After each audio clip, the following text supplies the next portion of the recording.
It was so many months of talks after so many years of challenges. And I know I haven't always gotten it right, but as far as this goes, there really was no other option.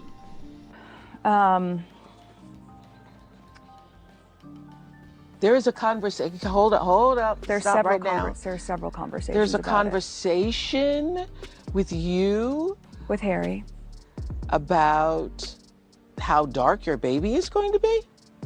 potentially and what that would mean or look like. Ooh. Meghan Markle is one of the most talked about and criticised public figures in the world right now. And today we are breaking down 18 reasons why so many people have turned against her. The 15th reason, in particular, paints a sharp picture of who critics believe she really is and why the backlash around her refuses to fade. When Meghan entered the royal family, Queen Elizabeth II approached the situation carefully. She did not rush in blindly, but after a short time, she welcomed Meghan in a very visible way. Meghan was integrated into royal life faster than many before her. Within months of the wedding, she was already touring with the Queen and receiving privileges that some felt were handed out too quickly. At first, everything looked polished and steady. Then the shift came. Today, once again, was resolute, even as her 90-year-old husband was raced to the hospital with a health scare. Will understand this. We have medieval times, dinner and tournament. It was like that. Like I curtsied as though I was like,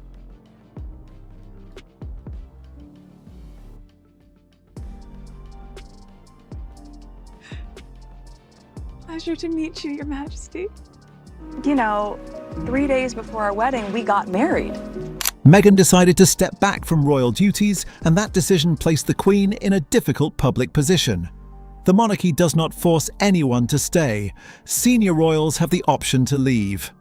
The controversy was not about leaving itself. It was about the way it happened. Before internal palace discussions were fully completed, Meghan and Harry made their departure public. Surprise, surprise, that's not what happened. A wedding certificate has proved the couple did not formally marry in their backyard ceremony before their wedding at Windsor Castle. I didn't know much about him, and so the only thing that I had asked her when she said she wanted to set us up was, I had one question. I said, well, is he nice? Because if he wasn't kind, it didn't seem like it would make sense. That early announcement caught the royal household off guard and forced officials to react in real time. Observers could only imagine what conversations were happening behind closed doors. If the story had ended with a quiet transition, the tension might have settled. Instead, Meghan sat down with Oprah Winfrey for a widely watched interview. During that conversation, she discussed internal family conflicts and revealed that there had been concerns raised about her unborn child's skin tone. Those claims sparked global debate and intense media coverage. The monarchy suddenly... Meghan Markle has been front page news since stepping into and out of the royal family. But a story that she bullied staff has sparked the most explosive reaction from the palace yet. And apparently at this point, suddenly the Queen walked in and said, Meghan, in this family, we don't speak to people like that. And that was a sign of the tensions. You know, Meghan was an actress. She's probably used to speaking to staff in quite an abrupt way. The monarchy suddenly found itself under heavy international scrutiny. At the same time, Prince Philip was hospitalised, leaving the Queen balancing personal strain with public controversy. Just as the situation began to settle, Meghan and Harry released their Netflix series, promising insight into royal life. In that series, Meghan criticised certain traditions, questioned palace systems, and recreated a curtsy in a way that many viewers saw as mocking. That scene alone fueled another wave of criticism and kept the public conversation alive. For many observers, stepping away from royal duties was one thing, but openly challenging long-standing traditions and indirectly placing Queen Elizabeth II in a difficult spotlight was seen as crossing a serious line. That moment shaped how a lot of people began viewing Meghan Markle. From there, every public statement she made started getting picked apart. Critics even joke that if storytelling were an Olympic event, she would already have a medal collection on display. Rowan, she turned up the Princess of Woke to Uvalde, Texas, to visit the struggling community there after the shooting. Who does she think she is? And the main stone itself, I sourced from Botswana. and the little diamonds either side are from my mother's jewellery collection to make sure that she's with us on this crazy journey together. Well, she thinks she's Princess Diana. She's always thought she's Princess Diana. She sees herself in some kind of cross between Michelle Obama and Diana Spencer, bringing relief and comfort to any situation. During the interview with Oprah Winfrey, Meghan claimed she and Prince Harry were secretly married 3 days before their official ceremony at St. George's Chapel. That statement stunned viewers around the world. People immediately asked why there was a globally televised royal wedding if the legal marriage had already taken place. Soon after, clarification came from the Archbishop confirming that the legal wedding happened only once during the public ceremony.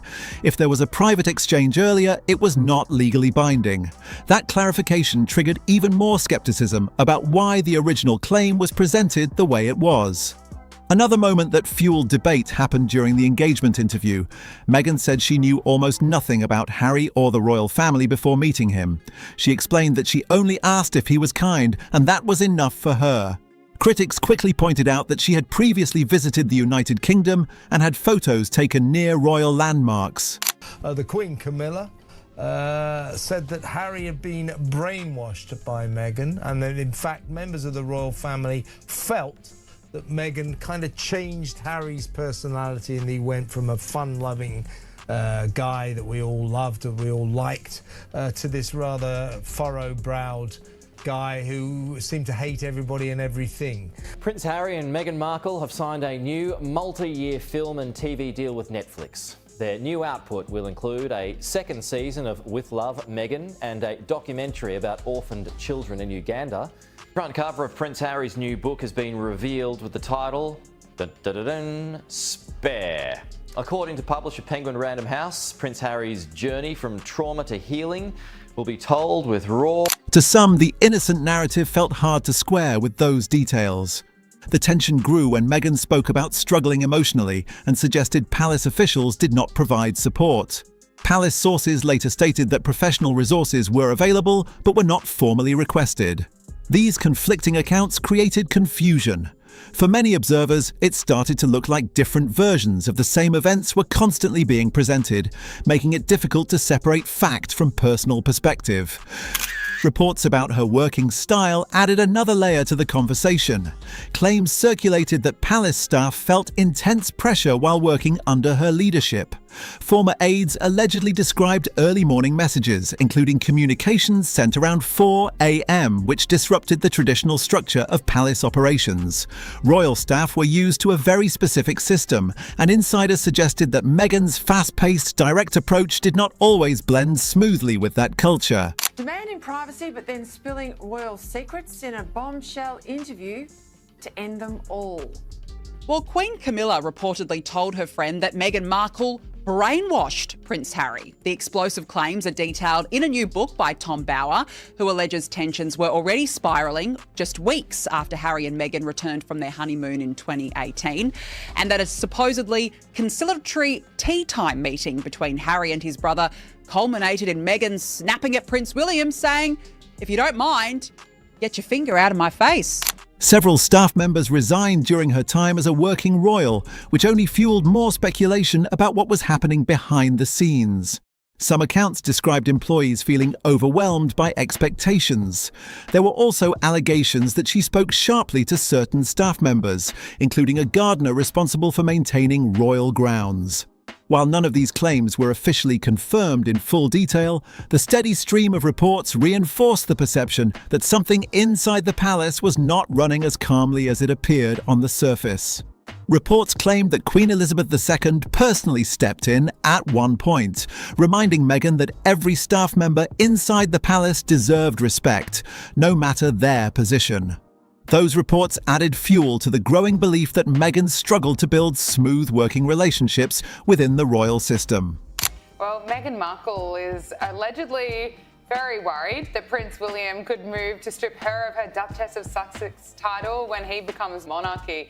However, this recent decision to strip Prince Andrew and Fergie of their royal titles has reportedly sent a chill through Montecito, with the Sussexes fearing that they could be next you know, if I was Meghan, I'd be pretty worried too, because she's still happy to use the Duchess of Sussex title. Meghan Markle, gosh. Now, her father, we know estranged is the polite term for they don't talk to each other. But this bloke, understandably, is saying, hang on, I've got grandkids. I'd really like to meet them. And I've been crook, so I don't know how long I'm going to be around. Her response? From that point on, every behind-the-scenes rumour carried more weight in the public eye. For Meghan Markle, critics say every camera lens becomes a stage. Many believe her public appearances are not random but carefully framed moments meant to shape a specific image. Supporters call it media awareness. Critics call it calculated branding. Either way, the spotlight always seems to find her. One of the most debated moments happened after the tragic school shooting in Uvalde, Texas. Meghan travelled from her home in Montecito to visit the memorial site. On the surface, it appeared to be a compassionate gesture, but attention quickly shifted when photos of her laying flowers began circulating. All the information you just mentioned about what Meghan has been saying in interviews, but we've also got what she has in old blog posts where she seemed to be quite fixated on the royal family. I mean, we hear now that she was completely naive about this family, had no idea who they were, no idea what it all meant, the magnitude of it. But then that goes against what some of her former friends have said, and also these blog posts. Cameras were present, capturing close shots of the moment. After the images were taken, she reportedly left shortly afterward. That detail sparked uncomfortable conversations online. Some people questioned whether the visit was meant for quiet respect or public visibility. Similar questions surfaced during her visit to Australia when she stopped at a hospital. Instead of a low-key appearance, photographers were again nearby. The images were polished and widely shared. Critics argued that sensitive settings were repeatedly turning into curated photo opportunities. Over time, these patterns created a perception that humanitarian moments were often accompanied by controlled media exposure. That perception, fair or not, stuck with a portion of the public. Then there is the ongoing comparison to Princess Diana. Imitating Did you all have another conversation about it? Because that was something that there's a big guessing game all around the world. Who was it? Who was it? Who was it? And I thought it was very touching that Harry still is choosing to protect the identity of whoever that was. Yes, and he did not share the identity with me, but he wanted to make sure that I knew, and if I had an opportunity to share it, that it was not his grandmother nor his grandfather that were a part of those conversations. Imitating someone you admire is common, but many observers believe Meghan stepped beyond inspiration.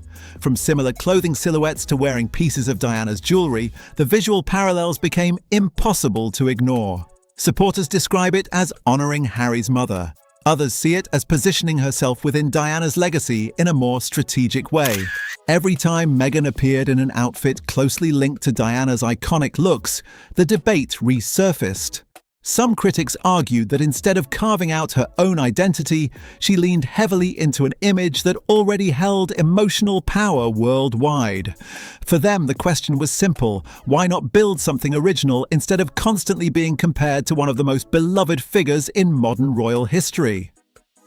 Before Meghan Markle entered the picture, Prince Harry was often seen as the cheerful royal, sometimes even called the Happy Prince. The wedding, she was upset about something pertaining to, yes, the issue was correct about flower girl dresses, and it made me cry. Well, we have more details about Meghan Markle's new luxury lifestyle brand. The Duchess of Sussex announced the launch of American Riviera Orchard earlier this month by posting a video of herself on the brand's Instagram account. Too, because she's still happy to use the Duchess of Sussex title. Absolutely. I mean, she uses it on her website. She tries to sell her candles and her jams. Her whole global brand is based on being the Duchess of Sussex. It's not about being a former actress, although apparently she's now filming a new TV series or movie or something. So if that's stripped, if she loses her title, and indeed if Prince Harry does as well, they become ordinary celebrities. He had a strong connection with the public, served in Afghanistan, and carried out royal duties with visible energy. Many people viewed him as someone who understood both tradition and modern life. After the marriage, however, observers began noticing a sharp shift. Within 2 years, Harry stepped back from official royal responsibilities and announced a new path outside the monarchy. That change felt fast and dramatic to long-time royal watchers. To critics, Meghan introduced Harry to a completely different environment, one centered around Hollywood circles, streaming platforms, and celebrity networks. Major contracts followed, including a high-profile deal with Netflix and a podcast partnership with Spotify. Harry's public image moved from military service and royal patronages to documentaries, interviews, and entertainment ventures. Some believe Meghan encouraged that transformation, steering him toward financial independence and media influence. Woman, it's a lot. So you add this on top of just trying to be a new mom or trying to be a newlywed. Yeah, well, I guess, and also thank you for asking, because not many people have asked if I'm okay, but it's a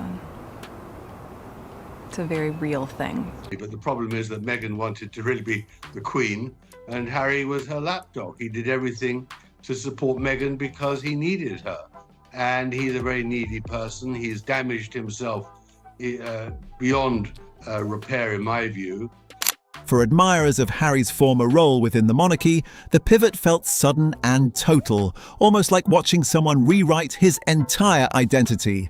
Another ongoing controversy revolves around their calls for privacy. When stepping away from royal duties, Meghan and Harry emphasized their desire for a quieter life away from constant press intrusion. Yet soon after, they appeared in a globally televised interview with Oprah Winfrey, openly discussing family tensions.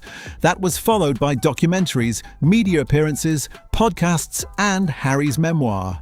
The memoir in particular placed deeply personal family matters into the public arena. At the same time, Meghan launched a podcast that ran for 1 season and engaged in legal disputes with British tabloids over coverage. For critics, the pattern looked contradictory. They questioned how privacy could be the goal while remaining at the center of international headlines. The explanation offered by supporters is that they want control over their narrative, not silence. Still, the contrast between stepping back and stepping into global interviews left many confused. Tension between Meghan and Prince William added another layer. Reports describe disagreements between the brothers and their spouses. One account claimed that during an argument, William allegedly pointed his finger while speaking, and Meghan reportedly responded firmly, asking him to lower it. Stories like that strengthened the belief among critics that adjusting to royal hierarchy was more difficult than expected. Concerns reportedly grew that Prince William, once king, could reconsider the titles held by Prince Harry and Meghan. Observers pointed to what happened with Prince Andrew, who lost official royal privileges as proof that status inside the monarchy is not guaranteed forever. Netflix has officially cut ties with Meghan Markle's polarizing lifestyle brand as ever, in a fresh blow to the Duchess's ambitions.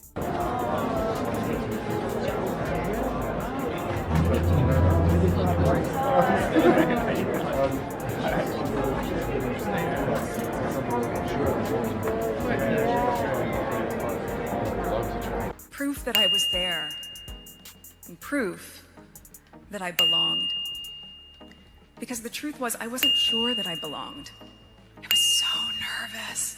I doubted myself, and I wondered if I was good enough to even be there, if what I was doing in the world, albeit important and meaningful as far as I saw it, was it deserving?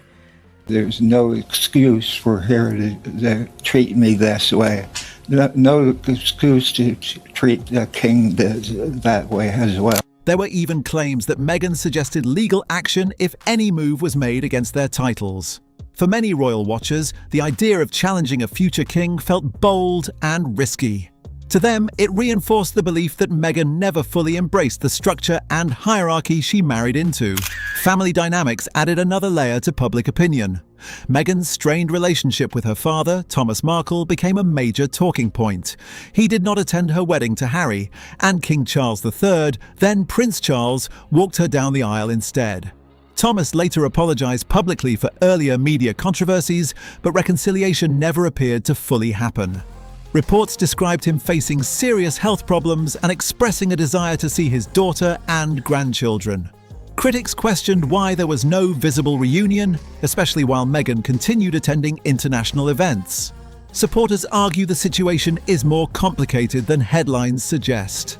Still, the absence fueled a narrative that she had distanced herself completely from parts of her past. Even Meghan's fashion became a point of debate. She has often been described as a modern-style figure, but not everyone agrees with that label. Some critics argue that her outfits sometimes appear rumpled or poorly tailored despite their high price tags. One frequently mentioned example was her look at a relative's wedding, where the loose fit sparked online commentary comparing the design to something overly oversized. Over the years, certain silhouettes were described as overwhelming her frame, while some casual outfits at formal events drew raised eyebrows. Critics say expensive designer labels do not automatically guarantee strong styling. They argue that cohesive tailoring and occasion-appropriate choices matter more than brand names. Supporters counter that fashion is subjective and that Meghan often embraces a relaxed California aesthetic. Still, the conversation around her wardrobe has remained surprisingly persistent, becoming part of the broader debate about her public image. Beyond style, another major criticism centers on speaking out after leaving royal duties. Following their exit, Meghan and Harry appeared in a documentary with Netflix where they discussed internal family tensions and described parts of royal life as emotionally distant. For critics, leaving quietly would have been one thing. Leaving and then publicly revisiting private matters was something else entirely, and that distinction continues to shape how many people view her today. Meghan suggested that forces within the royal system wanted her and Prince Harry pushed out, creating the impression that resistance had been building against them from the start. The most explosive claim came when she alleged that during her pregnancy with Archie, concerns were raised about how dark her baby's skin might be. That statement hit like a thunderclap across the globe and sparked intense debate about racism within the monarchy. The fallout grew even more complicated when Oprah Winfrey later clarified publicly that neither Queen Elizabeth II nor Prince Philip were responsible for the alleged comment. That clarification left many people confused. If not them, then who was being referenced? Critics argued that such a serious accusation demanded clearer context, while supporters insisted Meghan had every right to speak about her experience. The lack of specific names kept the debate alive and fueled endless speculation. For many observers, the interview did not feel like quiet closure. Instead, it came across as reopening private family wounds on a global stage. Meghan's continued references to palace tensions reinforced the perception among critics that she was still publicly challenging the institution that once elevated her status. Another controversy that deeply affected public opinion involved Catherine, Princess of Wales. In the days leading up to the royal wedding, reports surfaced about a disagreement over flower girl dresses. According to early accounts from palace insiders, the dispute left Catherine in tears. The idea that a future queen had been upset just days before the ceremony shocked many royal followers. Later, Meghan presented her own version of events, stating that it was actually she who had been left crying. That reversal changed the tone of the story entirely. However, because the initial report had circulated widely through multiple sources, a portion of the public questioned the updated narrative. The disagreement reportedly centered on whether the young girls should wear tights, following royal protocol, and whether Princess Charlotte's dress required additional tailoring. Catherine allegedly raised concerns about the fit, while Meghan was said to have disagreed with adjustments being necessary.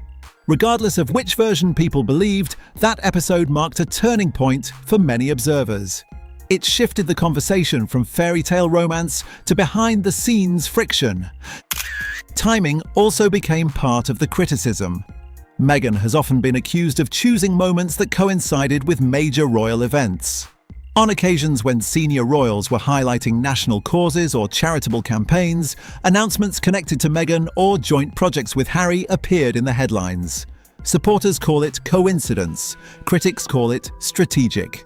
Either way, the pattern kept conversations around her front and centre. One widely discussed example involved Catherine, Princess of Wales, preparing to announce a major Christmas event focused on community service. Around that same period, Meghan promoted a new lifestyle project connected to her partnership with Netflix. The overlap in timing sparked online chatter. Critics argued the media spotlight shifted quickly, while supporters insisted business launches cannot always be scheduled around royal calendars. A similar situation was pointed out when Catherine made an emotional return to public duties following cancer treatment.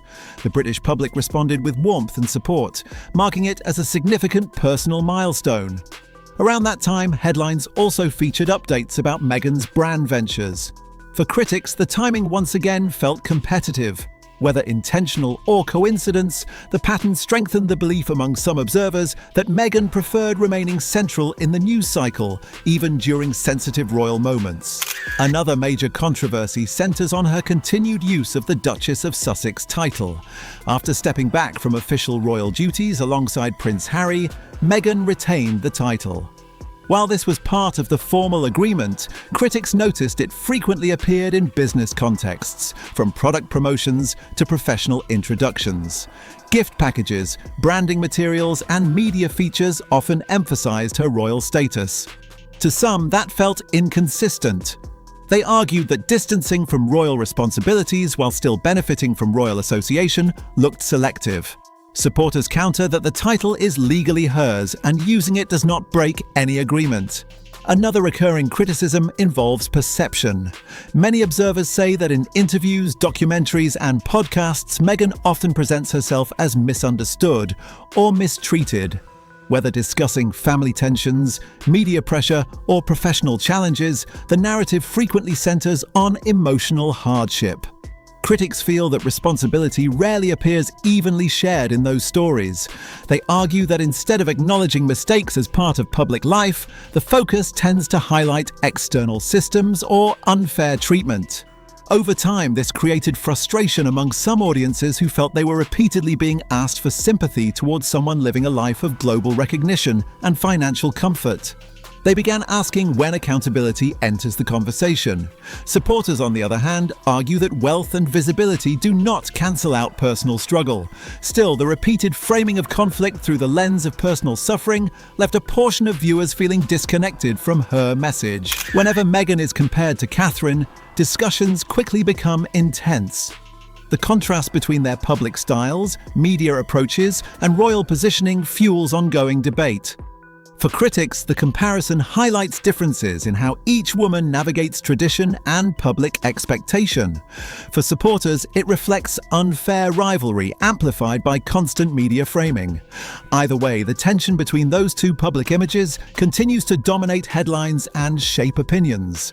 Many critics argue that Meghan has often positioned herself as a rival presence rather than carving out a completely separate identity. Whenever Catherine, Princess of Wales, hosted a major event or received widespread praise, Meghan's own announcements seemed to follow closely behind, whether tied to a new brand, a podcast launch, or another venture. Supporters describe this as ambition and smart timing. Detractors interpret it as competition with the future Queen's spotlight. Some royal watchers believe Meghan hoped to share in the visibility and admiration connected to the future Queen consort role. Once it became undeniable that royal hierarchy would always place Prince William and Catherine ahead, speculation grew about frustration behind the scenes. Critics claim Meghan did not simply want to participate in royal life, but wanted to reshape it around a more modern, personalised vision. When that vision did not align with established traditions, stepping away may have seemed like the only route toward building influence on her own terms. Another factor that shaped public opinion is the constant presence of headlines. Meghan rarely disappears from media coverage for long.